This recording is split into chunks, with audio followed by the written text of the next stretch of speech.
Malayo ang baybayin dito sa amin sa Isabela. Kaya kapag may nakechimpuan kaming nagtitinda ng mga ganitong klaseng isda, basta pa yung pambili, hindi na namin yan pinapalampas pa.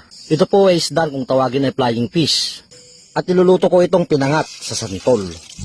Maaari din namang hindi na iprito, pero para sa akin kapag ako ang nagluluto, mas gusto ko ang isdang ito kapag piniprito muna bago isigang, para mas tumigas ang kanyang laman.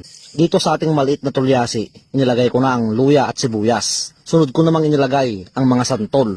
Inilagay ko na rin lahat ng sangkap na kinakailangan. Naglagay ako ng dahon ng sibuyas, paminta, asin, at kaunting bitchin para naman po pang dagdag dinamnam sa ating lulutuin. Naglagay din ako ng mga ilang perasong sili para may sipa ng anghang ang sabaw.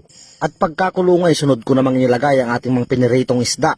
At lulutuin natin yan sa loob ng 30 minuto o hanggang sa matuyo ng kaunti ang sabaw. Optional lamang po ito pero gusto ko yung may kaunting gulay. Papaibabawan ko lang ito ng kaunting dahon ng ampalaya.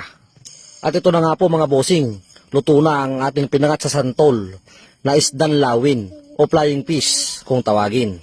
Kain po tayo mga bossing.